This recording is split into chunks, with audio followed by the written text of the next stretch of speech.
something? Can I ask you something, Varric? You want to talk about me? I'm flattered. Also inclined toward extravagant lies. Are you from Ferelden? Olay?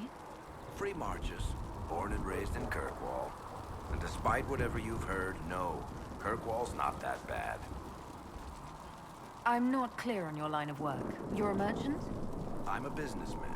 My family has a seat in the Dwarven Merchants Guild. Merchants buy and sell goods. Businessmen buy and sell stores. In my spare time, I manage a spy network, and occasionally, I write books.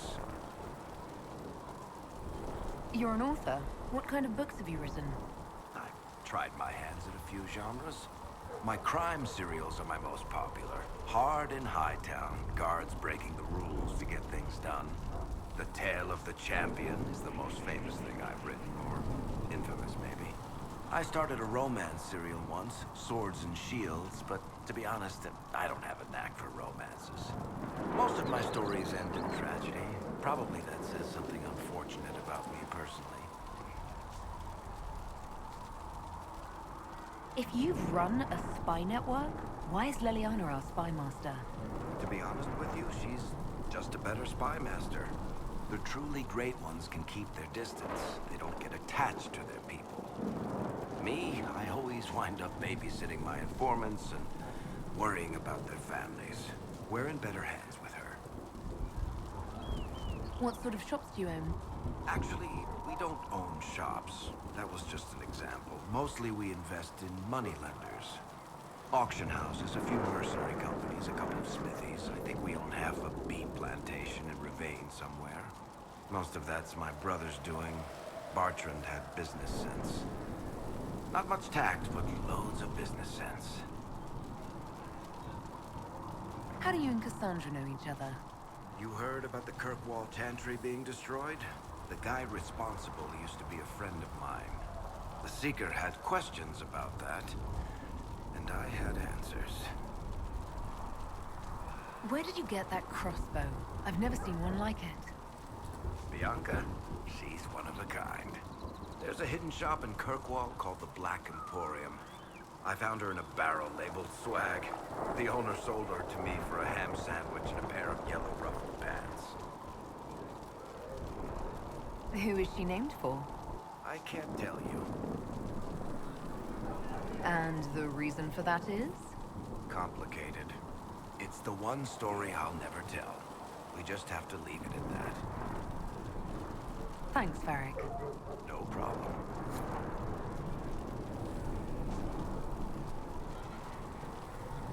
Need something? The red lyrium we found at the temple seemed to upset you. My brother Bartrand and I sort of discovered red lyrium during an expedition in the Deep Roads. We located an ancient thaig, so old it barely looked dwarven. There was this idol there made of it. Bartrand brought it back to the surface, and, well, everything's gone downhill from there. What makes it special? Regular lyrium can mess you up pretty badly, but you have to ingest it for that to happen. Red lyrium messes with your mind when you're just near the stuff. You hear singing, get violent, paranoid, and then it does creepy shit. Makes things float, brings statues to life. It also turned Kirkwall's Knight Commander to lyrium. Everyone's been kept at least 100 paces from it since. So what is it? Just another kind of lyrium? The red stuff is lyrium like a dragon is a lizard. It's not just a different color. It has a whole host of weirdness all its own. I've written to every mining cast house in Orzammar. No one's seen this stuff before or knows where it came from. How did the red lyrium get in the Temple of Sacred Ashes? I don't know. So as far as I knew, the only piece to make it to the surface was destroyed. And the location of the thaig it came from is a secret. Did someone find more of it in the Deep Roads? That's not a cheery thought. I think that's enough on red lyrium. Yeah, not really my favorite subject. Chasing the Lord Seeker, I hear. Anyone who thinks they need Lord in front of the name, that's bad. Bet he's got a portrait taller than he is. That's your first clue to a total arse. Fact. Tell me about yourself. Oh yeah? Interested, are you? You're skilled. Who taught you how to use a bow? No one. That seems unlikely. What? I picked it up here and there. Mostly it just makes sense. It's not like that for you. Oh, certainly. Not a day's effort for the naturally gifted like us. Well, it's not like that. It takes work. A bit. Not like Cullen and his pets. I mean, you miss, then you don't. Is it that hard to see when it's wrong? Is it an elf thing? Most I know couldn't find an arrow sitting on it. Right. Maybe I just make it look easy in shite company. Fact still is, no teacher. Where would I find one in alleyways anyway? How about the basics? Where are you from? Ferelden? I got that from the accent. Where in Ferelden? All over? Okay, fine. Denerim for a bit. South, north, wherever I want. There are no connections you want to mention at all. Nope. It's complicated. I don't like complicated. Let's leave it at that. Maybe. You're not like most of the elves I've met. Thanks, right? Or was that an insult? I suppose I could go barefoot and whine. Like that Solas, right? Never be as good as we were. Well, who's we? I'm just fine. I think there's more to it than that. A few thousand years more. Hey, someone wants to be angry about old debts, be angry. Be a terror that never lets an enemy forget. But if you're digging it up so you can wear it, that's just weird. I mean, the Dalish don't really know. They have stories, but that's all they are. It's all fancy dress, not history. You apparently have a lot of friends. Tell me about your network. It's not mine, right? I mean, it is, but it's also everyone's. Everyone who wants to shove it to nobles who hide behind gold and silk. And hats, I guess. Are you just about pranks and revenge, or is there more to it? Well, it's a weave, right? I grease a ballroom, so a wyvern chasing Git has to hunt sprained. Strangely, handmaids leave his vault open. His heirlooms pay off someone else. Maybe clean streets in Kirkwall so someone gets something else. Pish, pish, pish. A lot of people eventually get help or a laugh. Or maybe someone dead, if they deserve it. I'm glad I met you before someone decided what I deserved. You're no hateful ass so far. I'd just get you with a pie or something. Anyway, assassin's a bard's job, innit? No fun, that lot. They might plonk a noble, right? But only to raise another. Plus, I'm shite at singing. Is Red Jenny real? Or was she always just you and your friends? Dunno. Don't you care? Not if it works. I mean, Red is scary because blood. And Jenny is... Look, nobody fears the bunch of people who do random stuff. And besides, it's easy. Nobles want a bogeyman because they need to believe normal people can't get at them. Numbers, yeah? An even spread is all it takes. So do you take turns leading or something like that? There's nothing to lead. Put a few favors in, take a few out. Stop and you cut yourself out. Other than that, we stay out of each other's way. Probably best. Some are right. Where are the people you promised? If I knew, there wouldn't be much use. That's sort of the point. Look, unless your baddies are rocks or trees, they have people they use. Cooks, squires, wipers. Yeah, I know, wipers, right? You better believe the one with wipers deserve it, right in the...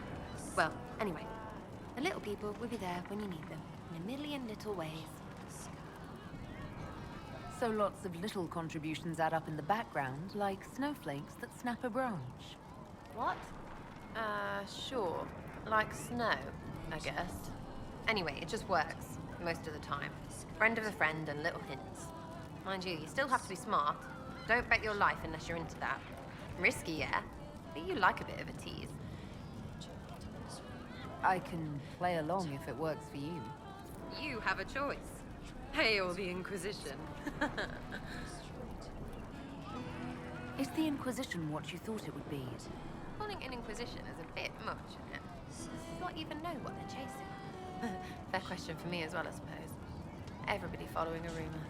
At least I'm used to that. What do you think about the people who have gathered? Which, the ones who do things or the ones who give orders? What about Solas? Solas? His head's crammed up 1,000 years ago. Anything to say about Varric? Varric? Too clever. Always saying something, but never saying it straight. Thoughts about Cassandra? Not as buttoned up as she plays, right? Tough, though. I'd stand behind her in front of anything. What's your opinion of Vivienne? She's a bitch, but she knows. She better. Thoughts on Iron Bull? It makes me wonder about things. I mean, what do their women look like? Woof. Any thoughts about Warden Blackwall? He's too good, right? Like to see him out of that uniform. Not like that. What do you think about our Spymaster, Ambassador, and Commander? Leliana is pretty in places. Swear I've seen her too. Or heard she used to play. But that'd be mad. Now Josephine, she's as good at humbling her kind as I am. Just with less mess. Knows her business if you have to have it. And Cullen. I suppose if you want a jackboot, you get a big one so you can grow into it. Nice head. Closing the breach is our primary goal. But I hope we might also discover what was used to create it. Any artifact of such power is dangerous. The destruction of the Conclave proves that much. You don't think whatever created the explosion was destroyed in the blast? You survived, did you not? The artifact that created the breach is unlike anything seen in this age. I will not believe it destroyed until I see the shattered fragments with my own eyes. Anything with that kind of power is bound to show up sooner or later. Leliana's people have scoured the area near the blast and found nothing. Whatever the artifact was, it is no longer there. In any case, did you need me for anything? What do you know about the Fade? A great deal, from my wanderings. There are few hard facts, but I can share what I have learned. I'd like to know more about the Veil. Circle mages call it a barrier between this world and the Fade. But according to my studies in ancient elven lore, that is a vast oversimplification. Without it, imagine if spirits entered freely. The Fade was not a place one went, but a state of nature like the wind. It sounds like it would be wonderful. And dangerous. But yes, a world where imagination defines reality. Where spirits are as common as trees or grass. Instead, spirits are strange and fearful. And the Fade is a terrifying world touched only by mages and dreamers. I am glad that I'm not alone in seeing the beauty of such a world, along with the obvious peril. I'd like to know more about the breach. Simply put, it is a tear in the veil between this world and the Fade, allowing spirits to enter the world physically. Small tears occur naturally when magic weakens the veil, or when spirits cluster at an area that has seen many deaths. But your mark allows you to exert some control over the breach. That means it was created deliberately. I'd like to know more about demons. The Chantry says that demons hate the natural world and seek to bring their chaos and destruction to the living. But such simplistic labels misconstrue their motivations, and in so doing, do all a great disservice. Spirits wish to join the living, and a demon is that wish gone wrong. Is there a way to coexist? To live with them? If not in peace, at least without such active confrontation. Not in the world we know today. The veil creates a barrier that makes true understanding most unlikely. But the question is a good one, and it matters that you thought to ask. We'll talk later. Goodbye. Greetings. I'd like to know more about you, Solas. Why? Why not? Privacy? Caution? Concern about the direction of this Inquisition once our work is done? Then don't tell me. I wasn't asking as part of the Inquisition. I'm sorry. There's so much fear in the air. What would you know of me? You said you'd traveled to many different places. This world, or its memory, is reflected in the Fade. Dream in ancient ruins, and you may see a city lost to history. Some of my fondest memories were found in crumbling cities, long picked dry by treasure seekers. The best of the battlefields. Spirits press so tightly on the veil that you can slip across from it. Any place in particular? I dreamt at Ostagar. I witnessed the brutality of the Darkspawn and the valor of the Ferelden warriors. I saw Alistair and the hero Ferelden light the signal fire, and Logain's infamous betrayal of Kaelin's forces. I've heard the stories. It would be interesting to hear what it was really like. That's just it. In the Fade, I see reflections created by spirits who react to the emotions of the warriors. One moment, I see heroic wardens lighting the fire, and a power-mad villain sneering as he lets King Kaelin fall. The next, I see an army overwhelmed and a veteran commander refusing to let more soldiers die in a lost cause. And you can't tell which is real?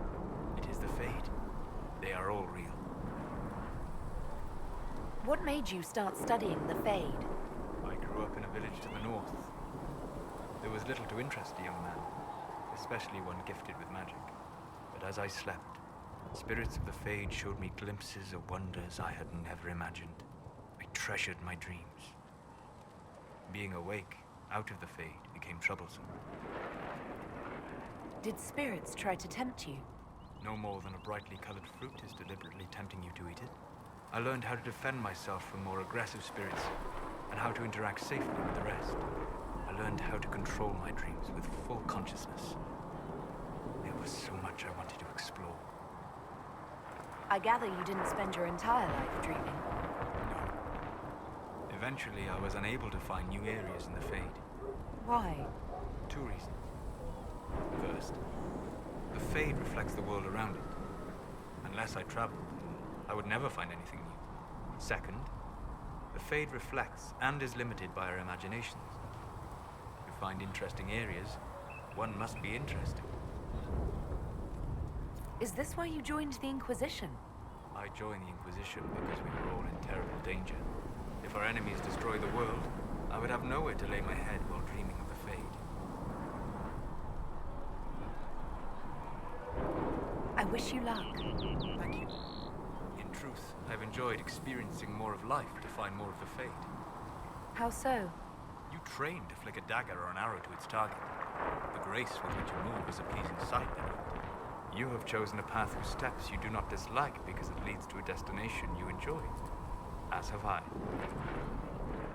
Have you always traveled and studied alone? Not at all. I have built many lasting friendships. Spirits of wisdom, possessed of ancient knowledge, happy to share what they had seen. Spirits of purpose helped me search. Even wisps, curious and playful, would point out treasures I might have missed. I don't know of any spirits by those names. They rarely seek this world. When they do, their natures do not often survive exposure to the people they encounter. Wisdom and purpose are too easily twisted to pride and desire. You're saying that you became friends with pride and desire demons? They were not demons for me. Meaning? The Fade reflects the minds of the living. If you expect a spirit of wisdom to be a pride demon, it will adapt. And if your mind is free of corrupting influences, if you understand the nature of the spirit, they can be fast friends. I'm impressed that you could become friends with spirits. Anyone who can dream has the potential. Few ever try. My friends comforted me in grief and shared my joy. Yet, because they exist without form, as we understand it, the Chantry declares that spirits are not truly people. Is Cassandra defined by her cheekbones and not her faith? Varric by his chest hair and not his wit?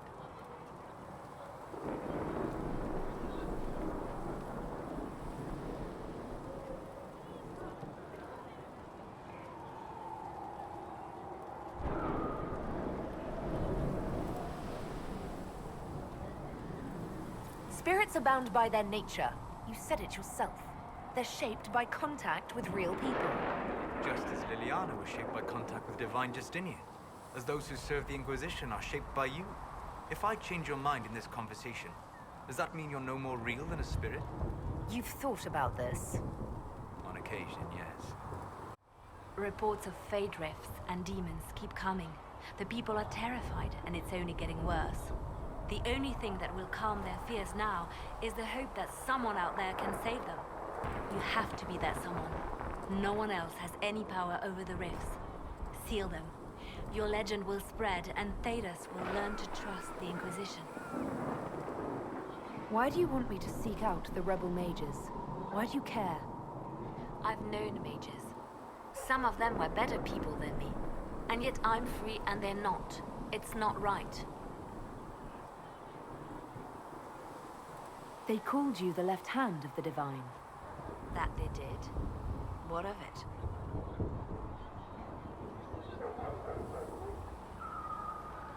I could use the left hand of the divine at my side out there. Every agent out in the world is my eyes, my ears, my blade.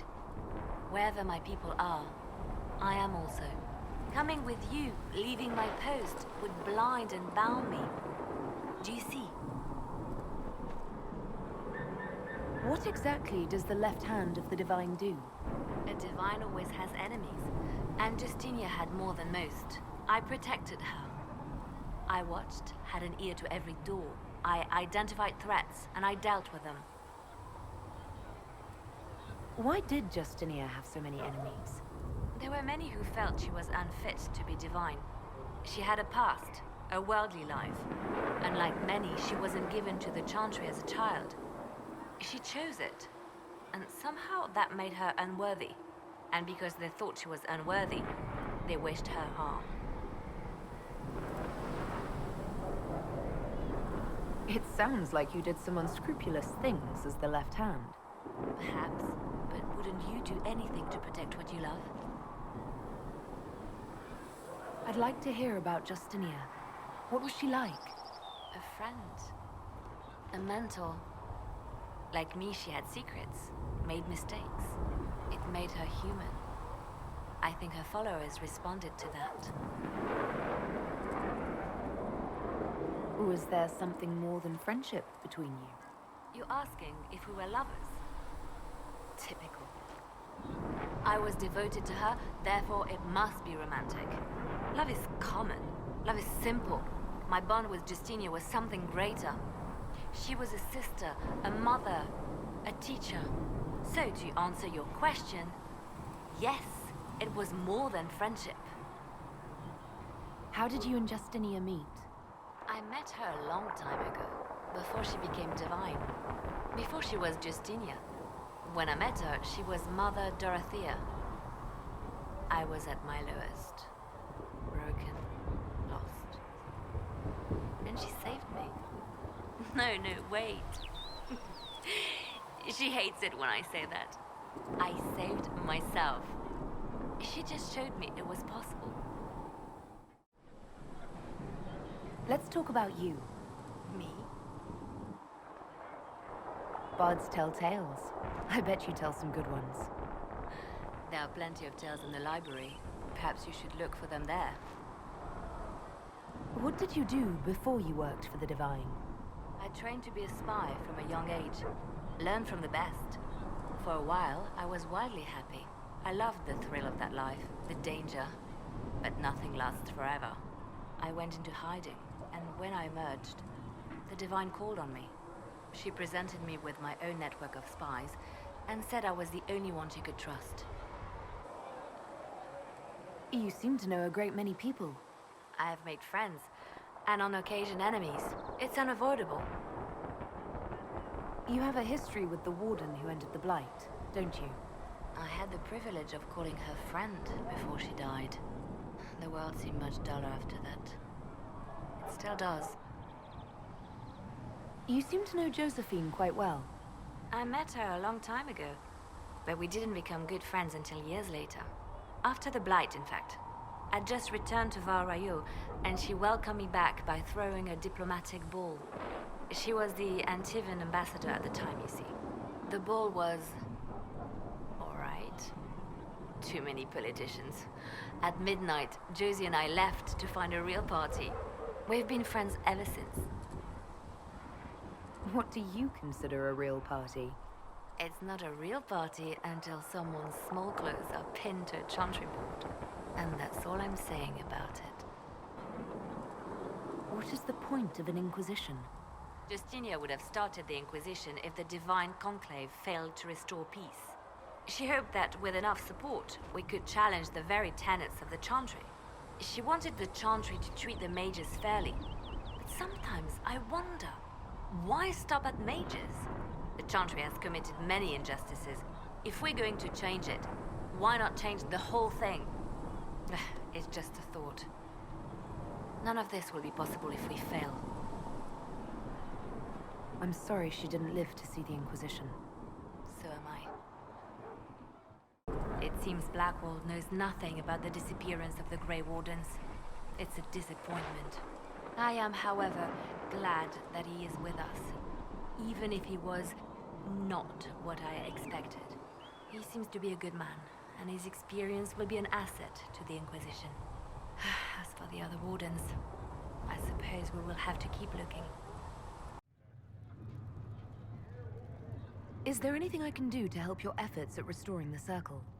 After the Circles fell, their libraries were plundered by scavengers. 1,000 years of recorded knowledge in the hands of bandits.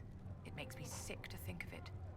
I've received news that some tomes have been located, if you are interested in righting this wrong. I'll look into it for you. If you can take care of this matter, the Circle would be in your debt. I wanted to ask you about the Circle of Magi. Of course. What do you wish to know? What was it like to live in a Circle? My dear, your question is the root of all problems with mages. I cannot tell you. Every Circle was different. Their Templars were different, their politics unique. And every person within each tower had an experience of Circle life unique to themselves. Some people suffered and some were content. Some were cruel, some compassionate, and some indifferent. The same is true of people everywhere, in all circumstances, whether they are mages or not. So tell me about your personal experience with the Circle. I enjoyed life in the Montsimard Circle, my dear. It was an edifice devoted to knowledge and refinement. And mages need the company of other mages. No one else can truly understand the challenges we face, nor see the world as we do. You must have been under constant supervision, being forced by Templars to live in the tower. Was that hard to endure? My dear, I have a suite in the palace and a wing at my dear Duke Bastien's estate. I've never been forced to live anywhere. Most circles allowed mages to live away from the tower, either on their own or in service to the nobility. All that was required was permission from the first enchanter. Some circles were harsher in their restrictions. Kirkwall was the worst, but it was the exception. Most were quite permissive, perhaps too permissive in retrospect. If the Circle disbanded, how can you still belong to it? The Circle is an idea, my dear, and an idea cannot be dissolved. Many of the first enchanters voted for rebellion, caring little that anything short of a unanimous decision would pit mage against mage. Rather than dissolving it, Grand Enchanter Fiona's vote split the Circle in two. The rebels follow her, the loyalists follow me. If you led all the loyalists, why are you only First Enchanter and not Grand Enchanter? Grand Enchanters are elected, and since there are no First Enchanters besides myself, no vote can be held. I could name myself Grand Enchanter, but the title holds no meaning now. When the circles are restored, that will change. How did we come to this state with the Circles in revolt? A failure of perspective that infected Circle leadership. Mages lived solely in a world of Templars and mages. They could not even imagine what was beyond the tower walls. Kirkwall gave the world a reason to remember its fear of magic. A mage killed hundreds with a snap of their fingers. Across Thedas, a new tangible fear of magic grew. Commoners and nobles alike called out to the Chantry for protection. But the malcontents in the towers thought nothing of this. They cared only for themselves and for their anger at the new Templar restrictions. When a mage attempted to assassinate Divine Justinia, again, the mages protested the investigation. The leadership chose to vote on independence based on the intolerable conditions imposed by the Templars, sparing no thought to the fact that magic was more feared in the aftermath of these attacks than it had been since Tevinter's day. So long as they had their freedom, they could care little for riots, angry mobs, or about pitting mages against each other.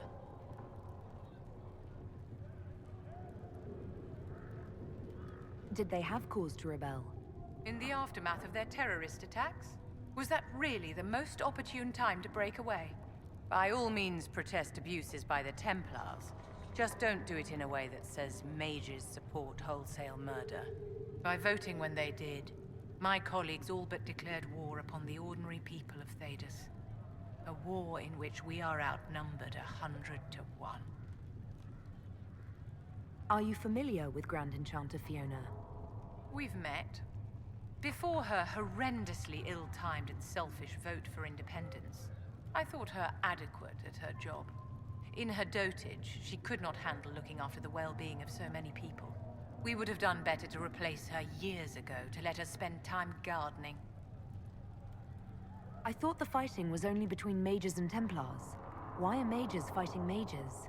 The vote for independence was carried by only a small margin, but Fiona chose to let the motion stand. Those who opposed a rash declaration of war against the entire free world had little choice. By breaking from the Chantry when they did, the rebels declared themselves in support of mass murder. Anyone who did not wish to support terrorism and the slaughter of innocents was forced to take arms against the rebels. You must have an opinion of the Templars after living so long in the Circle. Having opinions about Templars, my dear, is exactly like having opinions about mages or Navarrans or men. I have known some who were impossible to endure and some who were utterly charming. I have suffered insults at the hands of those in the armor, but no more than I endured from nobles or tradesmen in Val Royaux. Personally, I have found the Templars a useful tool, skilled at keeping more unpleasant elements at bay. I'd like to know more about you, Madame Vivienne. Whatever would you like to know? Your accent's not Orlesian. Where exactly are you from? I am from the Circle, my dear. One's country of origin rarely matters there. But if you must know, I was born in Wycombe in the Free Marches. I was sent to the Ostwick Circle, but I transferred to Monsignor while still an apprentice. I'm curious how a Circle mage winds up a courtier. Nobody winds up at court, my dear. It takes a great deal of effort to arrive there. I caught the eye of Duke Bastien de Ghislaine, an advantageous connection that opened many doors. When the position of Enchanter to the Imperial Court became vacant, I was able to secure it.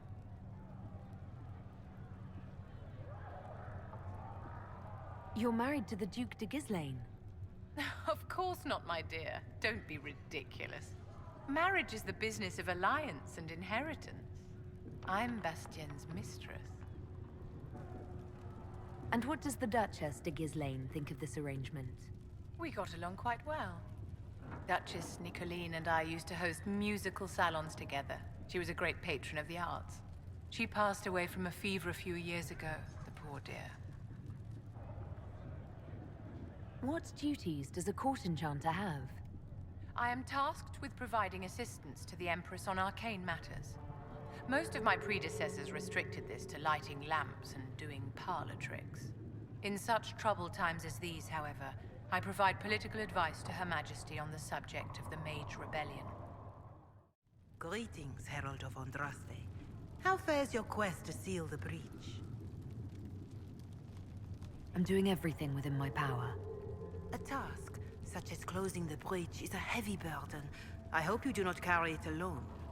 We remember Andraste, but Andraste did not carry the Chant of Light alone. She had generals, advisors, even her husband for a time. Do everything within your power, but remember those who would help you.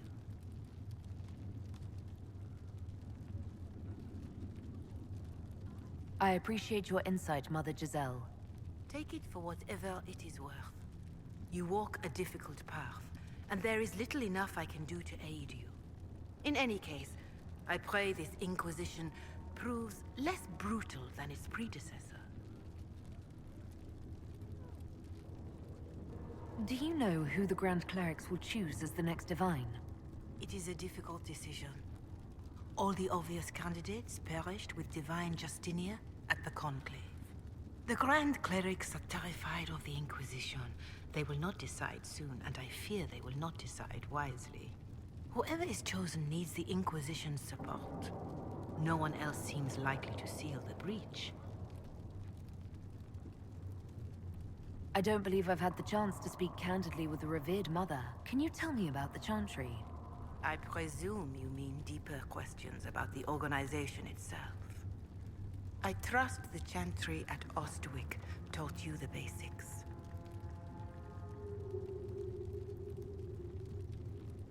Why does the Chantry allow only human women to become priestesses? The official doctrine is that elves and dwarves have turned further from the Maker than humanity. And as for men, the chant holds that they are more vulnerable to anger or passion. But in truth, it is simply political. Added after Andraste's death, like too many of our beliefs. If you don't believe these restrictions are what Andraste wanted, why haven't you tried to change them? Has the current state of the world not taught you the folly of fighting too many battles at once? I chose to use what power I had to help peasants forgotten by the nobles of Orlais. I believed there would be time to address their inequality under the Chantry once we had saved them from starving. What is your stance on magic? Andraste put it simply. Magic must serve man, not rule over him. However, those words must be put into the proper historical context. Andraste led a rebellion against the Tevinter Imperium, whose magisters controlled most of the world at the time. Even then, she never called for all mages to be put to death. She believed in peaceful coexistence.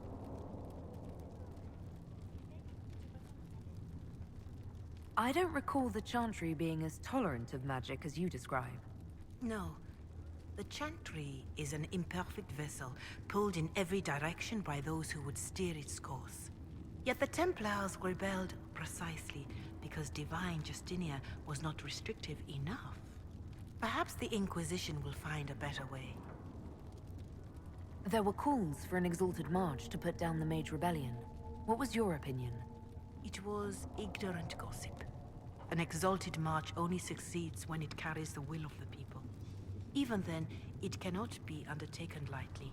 People are too easily frightened. We cannot destroy everything they fear. An exalted march is justified only against a true threat to this whole world. It is an offense to the Maker to use it as a political bludgeon, or as a means of spreading the chant of light. What about the exalted march that conquered the elves? That is a hotly debated matter in some circles of the Chantry.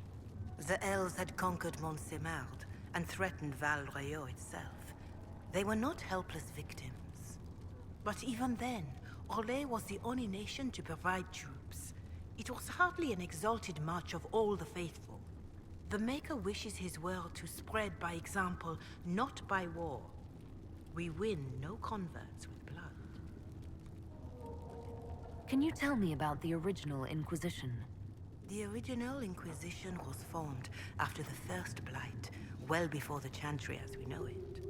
The Inquisitors were hunters, zealots, who tracked and killed cultists and dangerous mages. As Andraste rose to power, the Inquisition came into her service. Instead of hunting those who would do harm, the Inquisitors spread the chant of light by force.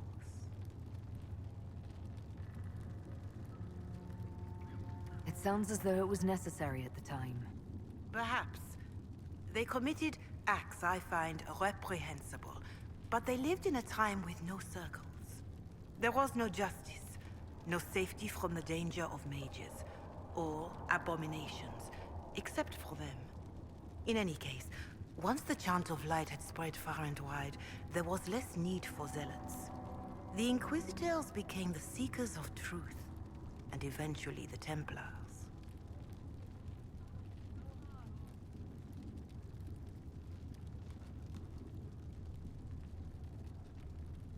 We're more zealous than the Templars and the Seekers.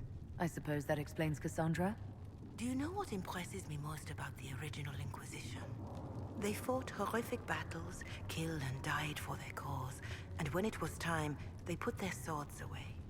Perhaps the name was divine, Justinia's message, that when the Inquisition is needed, it will strike without mercy. But when its work is done, it will put its sword away.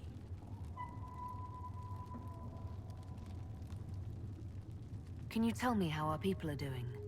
What would you like to know? How are the villagers in Heven doing? They are terrified.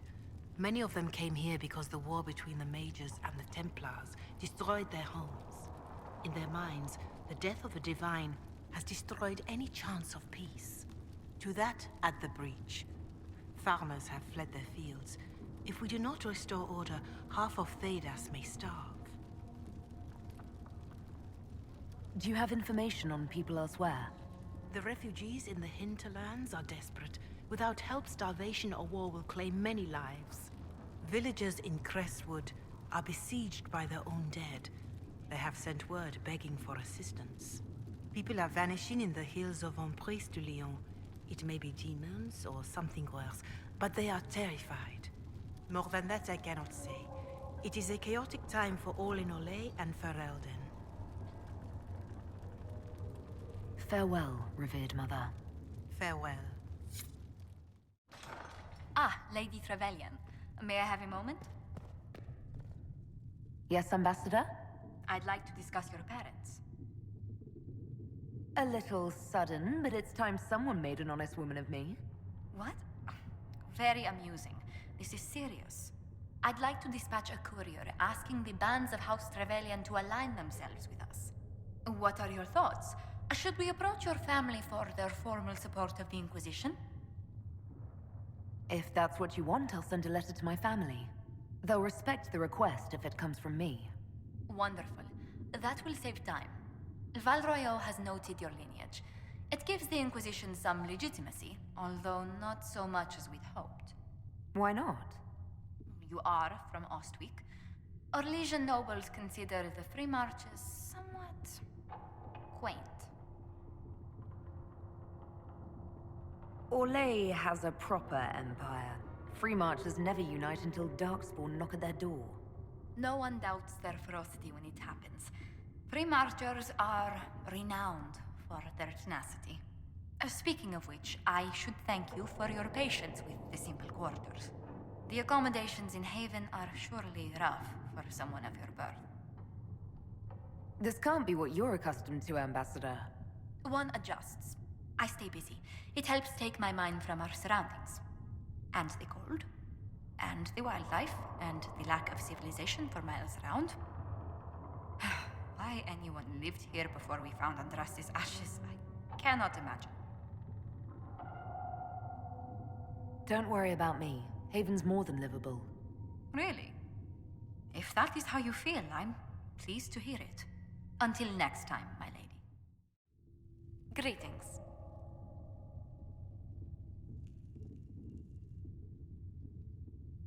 How do you and Leliana know each other? We moved through similar circles in Orlais. I believe we actually met in Valroyo. Leliana was quite an accomplished player of the game by then. What exactly do you mean when you say the game? Forgive me. The game refers to the slow duels of influence among the noble and powerful of Orlais.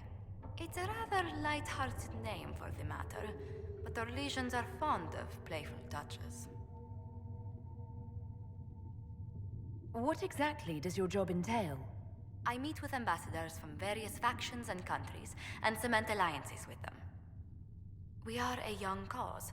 Diplomacy is essential to our credibility. Then you speak for the Inquisition with these nobles? I do. Someone must foster goodwill on our behalf, as well as prevent controversy as news of us spreads. How heavily are our actions scrutinized? Make no mistake. Every noble house, every throne, is waiting to see what the Inquisition does next. Many are willing to pledge support, if offers are made in just the right fashion. I intend to see that they are. Tell me how you came to work for the Inquisition again. I'd been considering leaving my post in Antiva for a new challenge when Leliana recruited me. There's such unrest in Thedas, and the Inquisition seems a promising method to stop it. It's to everyone's benefit if we prevent the Mage-Templar conflict from spreading further. So was it the prospect of stability that drew you here? The full impact of the Mage Rebellion has yet to be felt, and that was before the death of the Divine. The violence must be curbed before we see it turn to full-scale war. Bringing the Mage-Templar conflict to a head could be the only way to resolve it. Surely we can find a solution that doesn't leave all of Thedas in ruins.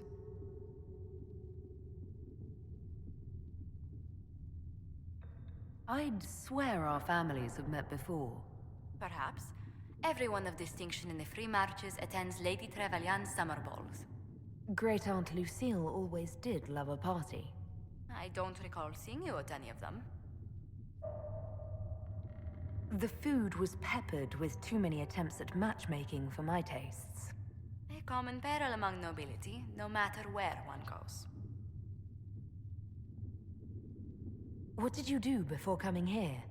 I had the great honor of serving Antiva's crown as ambassador to Orlais. I'm also first in line to become the head of House Montilyet, though my siblings attend to our mercantile affairs. How strong are your past loyalties? I would never have given up my position if I did not intend to fully commit to the Inquisition. We cannot fall back on borders. Antiva is as threatened as any country by the rebellions. If anything, the alliances I forged there may help our current cause. Do you think the Inquisition will continue after we seal the breach? If we prove ourselves by healing the breach, people may turn to us for other things. Protection, counsel, justice. The Inquisition offered these once to those in need. What business are the Montilyets in exactly? We began as merchants. My ancestors founded the first trade routes to Rivain. We once sent entire fleets across the waking sea. But not anymore. No. These days, our vessels are a touch more modest. Tell me, do you believe I was saved by Andraste at the Temple of Sacred Ashes? I should much like to believe so, Your Worship. The miracles Andraste performed were so long ago, they're difficult to picture. If it were truly her and the Fate who saved you... Well, in any case, many already believe you walk in the Maker's light.